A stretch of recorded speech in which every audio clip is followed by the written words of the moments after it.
kembali lagi bersama dengan kami dalam Coffee Talk. Dokter spesialis anak Elvi Suryati. Dokter, bagaimana rekomendasi IDAI, Ikatan Dokter Anak Indonesia, untuk tahun pelajaran yang baru ini kan akan segera dimulai beberapa pekan lagi. Apakah IDAI merekomendasikan untuk sekolah tatap muka saat ini? Dengan melihat tren kasus saat ini yang meningkat dengan sangat tajam, dan banyak sekali kabupaten kota yang masuk ke zona merah ya. Kita saat ini belum menganjurkan untuk sekolah tatap muka. Indikatornya apa dokter nanti? Bisa nih tatap muka, jangan dulu. Seperti apa dokter? Kita melihat tren kasus ya, tren penularan, tren kasus yang konfirmasi, kemudian juga anak-anak yang sudah mendapatkan vaksinasi. Itu pasti akan menjadi bahan pemikiran kita. Kalau untuk saat ini, kita sempat kemarin merasakan kasus agak menurun ya di bulan-bulan Maret, April itu ya, Februari, Maret, April udah mulai turun di 2021. Tapi ternyata di bulan Mei, Juni ini meningkat lagi ya. Jadi sepertinya kita masih harus menahan diri dulu. Untuk Jangan tidak tatap sampai muka ya belum siap kita. Jadi sampai semua kasus sudah walaupun sebenarnya di luar sana anak-anak sudah pengen banget tatap muka nih, pasti ya. Banyak sekali yang kita korbankan, tapi kita lebih mengutamakan keselamatan anak-anak kita. Iya, banyak upaya yang bisa kita lakukan untuk mendidik anak-anak, tetapi kita harus mengutamakan keselamatan anak-anak kita. Iya. Baik, sambil menunggu nanti ada tatap muka, dokter. Bagaimana kita sebagai orang tua menjaga anak-anak agar imunitasnya tetap baik dan supaya paparan infeksi COVID itu semakin minim menginfeksi anak-anak? Yang pasti mobilisasi ya, kita berharap kalau tidak perlu banget nggak usah dibawa keluar anak-anak ya, buat mereka nyaman di rumah ya, mainan dan makanan yang bergizi. Dia tetap harus bisa olahraga juga di rumah ya, jadi ruang gerak dia cukup buat suasana dia nyaman, tidak bete dan jenuh. Kalaupun terpaksa harus keluar ya harus dilengkapi juga ya, paling nggak dengan masker, face shield, kita harus jaga jarak, jangan datang ke keramaian. Kalau misalnya kita ingin beli makanan di luar ya, jangan makan di tempat ya, di take away aja. Kita beri makan, kita bawa pulang seperti itu. Dan yang paling penting sebenarnya untuk mencegah transmisi COVID itu adalah pakai masker. Jadi kita harus selalu jaga pakai masker dengan benar. Apalagi kita menghadapi varian Delta saat ini. Varian Delta itu lebih halus, sehingga dia lebih bertahan lama di udara. Jadi beda dengan yang kemarin. Nah, jadi dengan pemakaian masker yang baik dan benar, ya varian Delta itu sangat mudah menular karena dia lebih halus itu tadi. Nah, jadi kalau kita pakai masker dengan benar, walaupun kita mungkin ketemu dengan keluarga kita, kerabat dekat kita, tetapi yang tidak serumah dengan kita, lebih baik kita tetap pakai masker. Cuman memang itu pekiuh ya kalau orang Indonesia, kok nggak enak banget ya pakai ketemu saudara sendiri kok pakai gitu masker ya. Ya, karena kesulitannya COVID ini adalah banyak di antara kita itu sebenarnya mungkin sudah terinfeksi ya, OTG namanya. Dia tidak ada keluhan apa-apa, tetapi ternyata dia menularkan dan orang yang tertular itu bisa sakit gitu. Itu kan kesulitannya COVID di situ.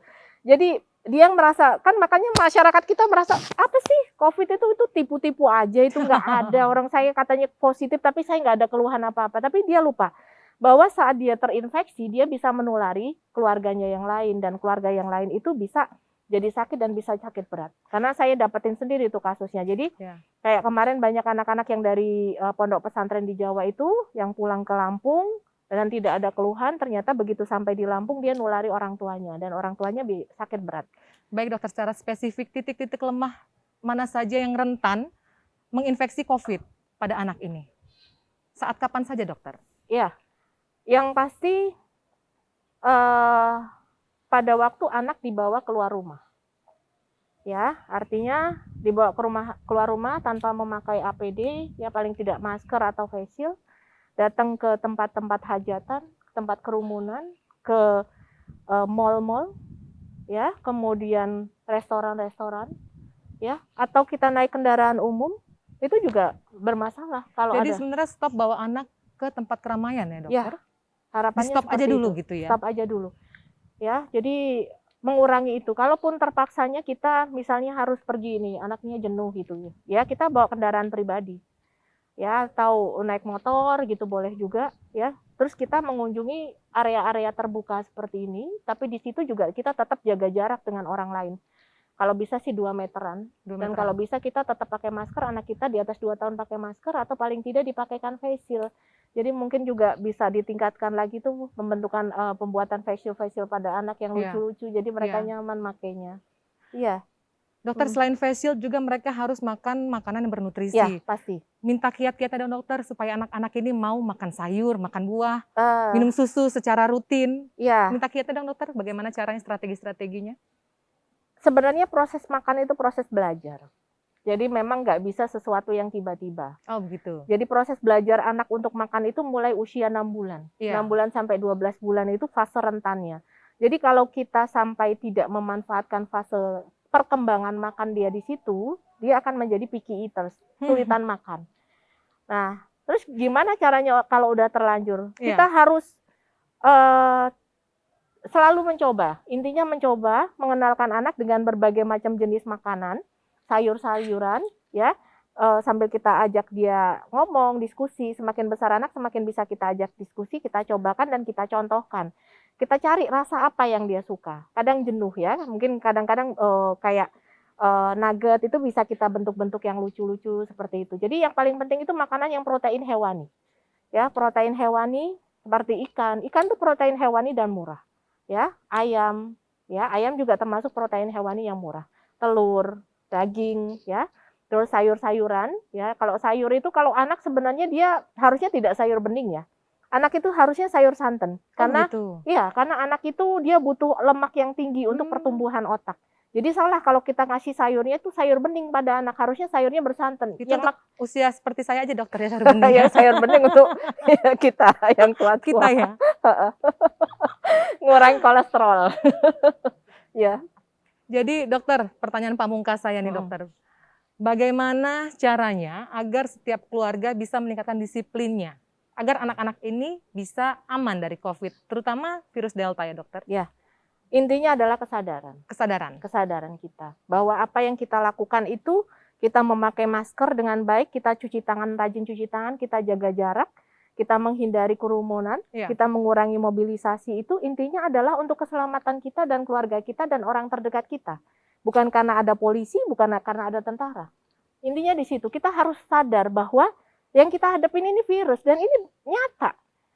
Kalau misalnya masyarakat masih belum percaya, boleh deh saya undang deh datang ke UGD Abdul Muluk, boleh deh saya lihatin langsung bagaimana kondisi di ICU sana ya dokter. Isolasi boleh deh, lihat deh pasien-pasien yang sesak napas itu yang harus dengan ventilator, boleh gitu ya. Jadi kalau masyarakat tidak terbuka juga dengan berita yang ada di TV saat ini, apalagi kita lihat di daerah Jawa, Jakarta itu ya, angka kematiannya cukup tinggi ya.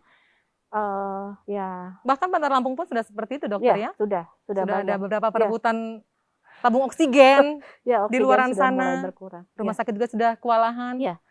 Jadi intinya kita harus sadar bahwa COVID ini ada dan nyata, dan bahwa apa yang kita bisa lakukan untuk keselamatan kita itu ya tanggung jawab kita, upaya yang bisa kita lakukan ya, yang seperti yang dianjurkan pemerintah, prokes. Itu yang paling utama adalah memakai masker, cuci tangan dengan rajin, ya, jaga jarak, jangan deket-deket ya, paling enggak lebih dari 1 meter. Seperti kita ini ya dokter ya. Lebih dari 1 meter, menghindari kerumunan, mobilisasi dikurangi. Ya, kalau hajatan-hajatan nih mudah-mudahan jangan dulu deh. Kalau misalnya memang ini ya menikah ya, paling nggak bisa kita tunda itu, dan jangan banyak orang ya, paling 10 orang, dan jangan makan di tempat bersama-sama. Intinya itu. Terima kasih banyak dokter atas informasinya, sangat bermanfaat sekali. Kita sudah sampai pada penghujung acara. Terima kasih kehadiran dokter di Covid Talk kali ini. Semoga kita dapat bertemu lagi dalam Covid Talk selanjutnya dokter. Pemirsa Metro TV Lampung, anak adalah masa depan bangsa yang harus dilindungi dengan segenap daya demi masa depan bangsa yang lebih perkasa. Sampai jumpa dalam Covid Talk pekan depan. Taati prokes 5M, tetap sehat, tetap semangat, dan sampai jumpa.